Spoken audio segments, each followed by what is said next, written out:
جبرائیل تمہاری عمر کتنی ہے؟ اتنا سنا تو حضرت جبرائیل یہ بچوں کو آگے بٹھا دیا، یہ اسی طریقے سے شور شرابہ کرتے رہے۔ اب بھائی تھوڑا سا یہاں آ کے بیٹھ جائے۔ بیٹھیں گے بیبی نہ بیٹھیں گے؟ نہیں بیٹا تم تھوڑا ادھر کھسک جاؤ، ادھر کھسک جاؤ۔ ابھی نہیں لے گا، یہ نہیں لے گا شاید کو تھوڑا سا بس کو نا بیٹھ رہیے، کوئی نہیں اٹھے گا۔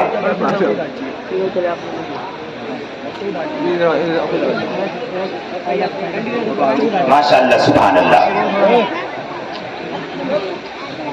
تو حضرت اللہ کے رسول صلی اللہ تعالی علیہ وسلم نے فرمایا اے جبرائیل تمہاری عمر کتنی ہے؟ حضرت جبرائیل آئے، آقا نے پوچھا عمر کتنی ہے؟ تو حضرت جبرائیل عرض کرتے ہیں یا رسول اللہ میں اپنے عمر کو تو نہیں جانتا، ہاں اتنا جانتا ہوں کہ چوتھے حجاب میں ایک ستارہ 70,000 سال کے بعد چمکتا تھا، میں نے اس ستارے کو 72,000 مرتبہ دیکھا۔ سبحان اللہ، نعرہ تکبیر، نعرہ رسالت، جشن عید میلاد النبی حضرت علامہ مفتی سلیمان ازہری، نعرہ تکبیر، نعرہ رسالت۔ کہتے ہیں میں نے اس ستارے کو 72,000 مرتبہ دیکھا ہے۔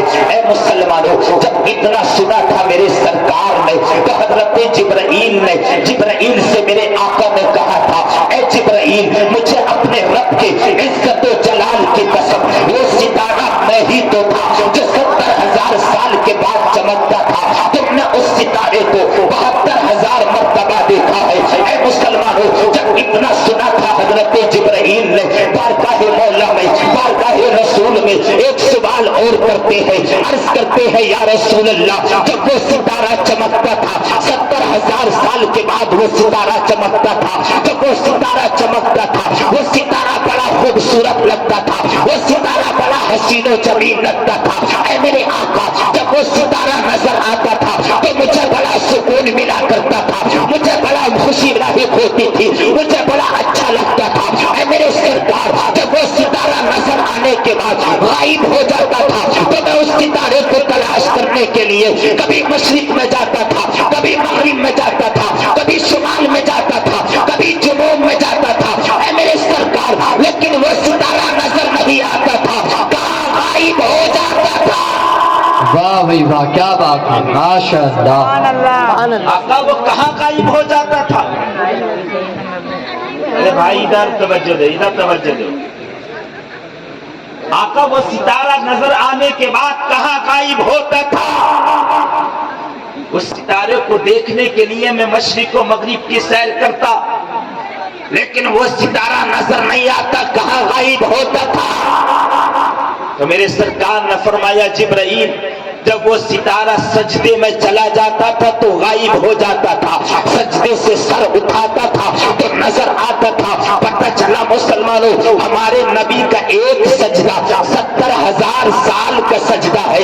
اے مسلمانوں میرے آقا کا نور اس وقت اللہ نے سب سے پہلے پیدا کیا تھا۔ میرے آقا فرماتے ہیں اول ما خلق اللہ نوری، اللہ نے سب سے پہلے میرے نور کو پیدا کیا ہے۔ ایک روایت ہے اول ما خلق اللہ القلم، اللہ نے سب سے پہلے قلم کو پیدا کیا۔ ایک روایت ہے اول ما خلق اللہ السماوات، اللہ نے سب سے پہلے آسمان کو پیدا کیا۔ ایک روایت ہے اول ما خلق اللہ الارض، اللہ نے سب سے پہلے زمین کو پیدا کیا۔ لیکن اب کیسے تطبیق دی جائے؟ آئیے علامہ عبدالحق محدث دہلوی فرماتے ہیں، بولے وچر کا سبحان اللہ۔ علامہ عبدالحق محدث دہلوی فرماتے ہیں کہ چلو مان لیا جائے اللہ نے سب سے پہلے قلم کو پیدا کیا، تو قلم کی فطرت ہوتی ہے لکھنا، قلم کو پیدا کیا۔ رب نے فرمایا قلم لکھ دے، قلم نے عرض کیا مولا کیا لکھوں؟ تو رب نے کہا تھا اے قلم وہ لکھ دے جو ہو گیا ہے اور جو ہونے والا ہے۔ قلم نے عرض کیا مولا ہو کیا گیا اور ہونے والا کیا ہے؟ تو رب نے کہا تھا جو ہو گیا ہے وہ میرے محبوب کا نور ہے، اور جو ہونے والا ہے وہ کائنات ہے۔ کیا بات بات ہے، ماشاءاللہ ماشاءاللہ، سبحان اللہ۔ آقا کے نور کی حقیقت سنیے۔ سب سے پہلے اللہ نے پیدا کیا، کچھ بھی نہیں تھا، پھر اس نور کو اللہ رب العزت نے فرمایا وَإِذْ قَالَ رَبُّكَ لِلْمَلَائِكَةِ إِنِّي جَاعِلٌ فِي الْأَرْضِ خَلِيفَةً۔ ارے بات سمجھ میں آ رہی کہ نہیں بھائی؟ بتا دیو، مچل کے ہاتھوں کو اٹھا کر بولو وَإِذْ قَالَ رَبُّكَ لِلْمَلَائِكَةِ إِنِّي جَاعِلٌ فِي الْأَرْضِ خَلِيفَةً۔ جب اللہ رب العزت نے فرشتوں سے کہا اے فرشتوں، میں زمین پر اپنے نائب کو پیدا کرنا چاہتا ہوں، اپنے خلیفہ کو پیدا کرنا چاہتا ہوں، تو فرشتوں نے عرض کیا تھا مولا ہم تیری عبادت کے لیے کافی ہیں۔ فرشتوں نے عرض کیا مولا تو زمین پر انسان کو پیدا کرے گا، یہ زمین پر انسان ظلم کرے گا، یہ انسان زمین پر ایک دوسرے کو ستائے گا، ایک دوسرے کو رلائے گا، ایک دوسرے کو تڑپائے گا، اے مولا ہم تیری عبادت کے لیے کافی ہے، ہم تیری بندگی کے لیے کافی ہے، تیری ریاست کے لیے کافی ہے، اے مولا تو زمین پر اپنے نائب کو بنائے گا، انسان کو بنائے گا، یہ انسان خون ریزی کرے گا، ظلم کرے گا، ایک دوسرے کو ستائے گا، تو رب کائنات فرماتا ہے انی عالم ما لا تعلمون، اے فرشتوں جو میں جانتا ہوں وہ تم نہیں جانتے، بے شک، حق بات، سبحان اللہ سبحان جو اللہ۔ میں جانتا ہوں وہ تم نہیں جانتے۔ اللہ رب العزت نے حضرت آدم کی تخلیق فرمائی۔ ارے یہ بچے جب تک جائیں گے نہیں، جب تک سکون سے نہیں جائیں گے، یہی جو محلہ ہے نا یہی ماحول بگاڑ رہا ہے۔ وہ تقریر دیکھو بھائی کی نہیں جاتی، کرائی جاتی، سمجھ رہے ہو؟ دلچسپی لوگے انشاءاللہ بولنے کی جسارت کروں گا، ایسا تو ہے نہیں کہ رٹی رٹائی ہوتی ہے کہ صاحب بولتے رہو، جیسے ماحول ہوتا ہے اسی کے اعتبار سے بولا جاتا ہے، سمجھ رہے ہو؟ جب حضرت آدم کی تخلیق فرمائی تو اللہ رب العزت نے نبی کے نور کو حضرت آدم کی پیشانی میں رکھ دیا، سمجھ رہے؟ پیشانی میں رکھا حضرت آدم کی، جب پیشانی میں رکھا تو یہ تمام نوری فرشتے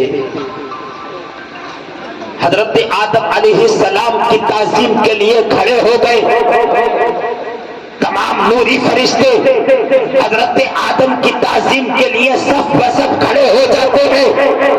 رب کی بارگاہ میں حضرت آدم عرض کرتے ہیں اے مولا یہ نوری مخلوق ہو کر کے، یہ اللہ کی نوری مخلوق ہو کر کے یہ میری تعظیم کس لیے کر رہے ہیں؟ رب نے فرمایا تھا اے آدم یہ تمہاری نہیں بلکہ تمہاری پیشانی میں ہم نے اپنے نبی کے نور کو رکھا ہے، اس نور کی تعظیم کر رہے ہیں۔ اے مولا حضرت آدم علیہ السلام نے رب کی بارگاہ میں عرض کیا تھا اے رب کائنات جس نور کی عظمت کا عالم یہ ہو، جس نور کا مرتبہ یہ ہو، جس نور کی بلندی کا عالم یہ ہو کہ اس نور کی تعظیم نوری فرشتے کرتے ہو، اے مولا میں اس نور کو دیکھنا چاہتا ہوں، اس کا دیدار کرنا چاہتا ہوں، اس کے رخ زیبا کو دیکھنا چاہتا ہوں۔ جب اتنا کہا تھا حضرت آدم نے تو رب کائنات نے حضرت آدم کے انگوٹھوں میں نور محمدی کو رکھا، جیسے ہی حضرت آدم کے انگوٹھوں میں نور محمدی کو رکھا گیا، حضرت آدم علیہ السلام نے فرد مسرت میں محبت میں اپنے انگوٹھوں کو چوم لیا۔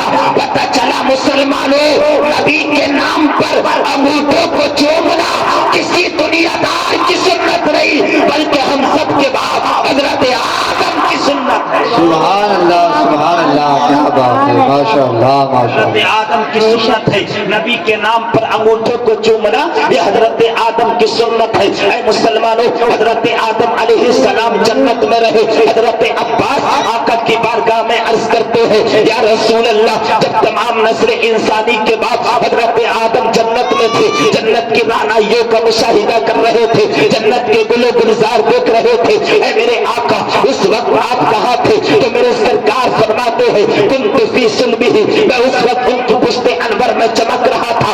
حضرت عباس عرض کرتے ہیں اے میرے سرکار جب حضرت آدم کو دنیا میں مبعوث فرمایا، دنیا میں بھیج دیا گیا، اس وقت آپ کہاں تھے؟ کہتے ہیں میں ان کی پیشانی میں تھا۔ میرے سرکار سے فرمایا آقا کس شان سے آپ کو دنیا میں بھیجا، کس مرتبے سے آپ کو دنیا میں بھیجا، کس بلندی کے ساتھ آپ کو دنیا میں بھیجا؟ تو میرے سرکار کہتے ہیں فجعلنی سید المرسلین، اللہ نے مجھے تمام رسولوں کا سردار بنا کر کے بھیجا، وخاتم النبیین، ختم نبوت کا تاج پہنا کر بھیجا، ورحمت للعالمین، اور عالمین کے لیے رحمت بنا کر کے بھیجا۔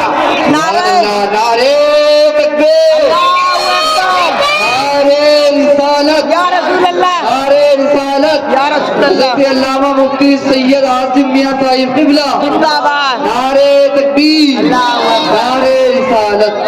سبحان اللہ۔ بیٹھ جائیں، اپنی اپنی جگہ بیٹھ جائیں۔ دیکھیے حضرات الحمدللہ حضرت ممبر نور پر تشریف لا چکے ہیں۔ آپ حضرت کے واقعے کی زیارت کرتے رہیں اور اپنی نیتوں میں اضافہ کرتے رہیں۔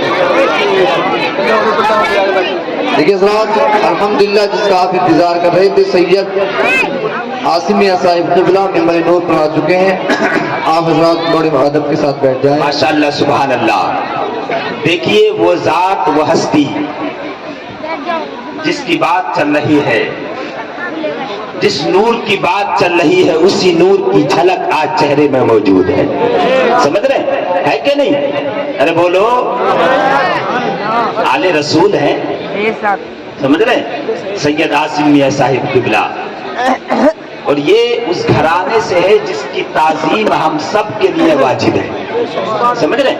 ہم سب کے لیے واجب ہے۔ آپ دیدار کرتے رہیے، زیارت کیجئے، یقیناً آپ کو دیکھنے کا بھی ثواب ملے گا۔ اب دیکھیے ماحول بنائیے، اب سید صاحب بھی تشریف لے آیا، ماحول بنائیے، نبی کے نور کی عظمتوں کو ملاحظہ فرمائیے، مچل کر بولیے یا رسول اللہ۔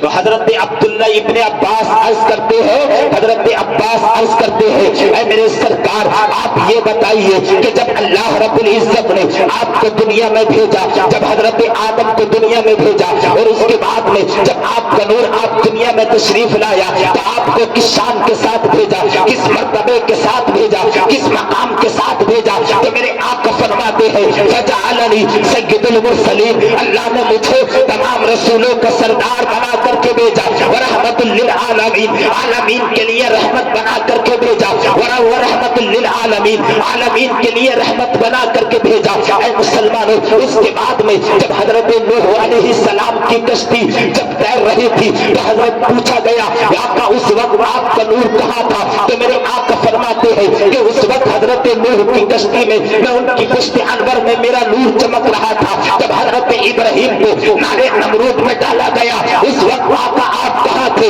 تو میرے سرکار فرماتے ہیں کنت فی صلبہ، میں اس وقت ان کی کشت انور میں چمک رہا تھا۔ حضرت یوسف علیہ السلام کو جب کنویں سے نکالا گیا، آقا اس وقت آپ کہاں تھے؟ کہتے ہیں کنت فی صلبہ، میں اس وقت ان کی کشت انور میں چمک رہا تھا۔ میرے آقا فرماتے ہیں حضرت ابراہیم کو اگر نارے نمرود سے نجات ملی ہے تو میرے صدقے میں ملی ہے۔ حضرت یونس کو اگر مچھلی کے پیٹ سے نکالا گیا تو نبی کے نور کے صدقے میں، حضرت یوسف کو اگر کنویں سے نکالا گیا تو نبی کے نور کے صدقے میں، حضرت عیسیٰ کو اگر بلند مقام ملا ہے تو نبی کے نور کے صدقے میں ملا ہے۔ بے شک سبحان اللہ، سبحان اللہ۔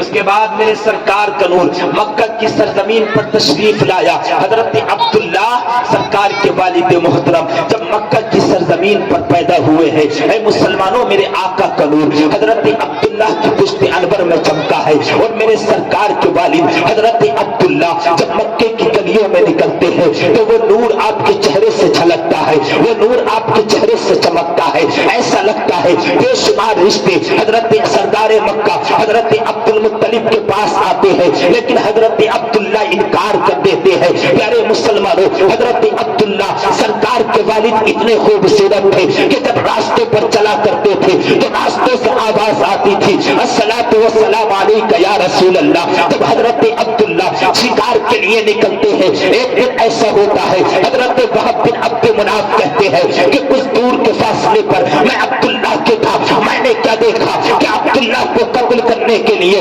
70 یہودی موجود ہے، ہاتھوں میں تلواریں ہیں، لیکن حضرت عبداللہ کو قتل کرنے کے ارادہ رکھتے ہیں۔ حضرت وہب کہتے ہیں میں دیکھ کر ڈر گیا، میں نے یہ سوچا کہ میں اپنے گھوڑے کو دوڑا کر کے عبداللہ کو خبردار کر دوں، اے عبداللہ پریشان ہونے کی ضرورت نہیں ہے، تیری حفاظت کے لیے وہب بن عبد مناف آ رہا ہے۔ لیکن حضرت وہب کہتے ہیں کہ جیسے ہی میں نے اپنے گھوڑے کو دوڑانا چاہا، زمین نے میرے گھوڑے کی ٹانگوں کو پکڑ لیا ہے۔ حضرت وہب کہتے ہیں میں نے ہاتھ سے کنکر کو اٹھایا، لیکن ہاتھ سے کنکر نہیں اٹھتا ہے، میں نے آواز دے کر کے خبردار کرنا چاہا، لیکن آواز میری زبان سے نہیں نکلی ہے۔ پیارے مسلمانوں، اس کے بعد کیا ہوتا ہے؟ حضرت وہب کہتے ہیں بھائی ویسے ہی رہنے دو یار، صحیح تھا۔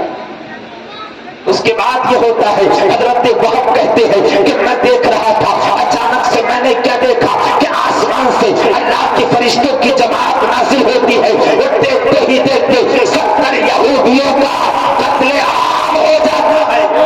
سبحان اللہ سبحان اللہ۔ 70 یہودیوں کا قتل عام ہو جاتا ہے۔ حضرت وہب یہ منظر دیکھ رہے ہیں، حضرت وہب دیکھ رہے ہیں اور کہتے ہیں جب دیکھتے ہیں کہ حضرت عبداللہ کھڑے مسکرا رہے ہیں، گویا کہ فانوس بن کے جس کی حفاظت ہوا کرے وہ شمع کیا بجھے جسے روشن خدا کرے۔ پیارے مسلمانوں، جب حضرت وہب بن عبد مناف یہ منظر دیکھنے کے بعد میں جب اپنے گھر کو آتے ہیں اور آنے کے بعد میں اپنی شریک حیات سے مشورہ کرتے ہیں اور کہتے ہیں کہ میں نے سردار مکہ عبد المطلب کے بیٹے عبداللہ کا یہ مقام دیکھا ہے کہ ان کو قتل کرنے کے لیے یہودی موجود تھے، لیکن اللہ نے ان کی حفاظت فرمائی ہے، فرشتوں نے ان کی حفاظت فرمائی ہے، اور میرا ارادہ یہ ہے کہ عبداللہ کا بڑا بلند مقام ہے، بڑا خوبصورت مقام ہے حضرت عبداللہ کا، میرا دل یہ چاہتا ہے کہ میں اپنی بیٹی آمنہ کا نکاح حضرت عبداللہ سے کرتا ہوں۔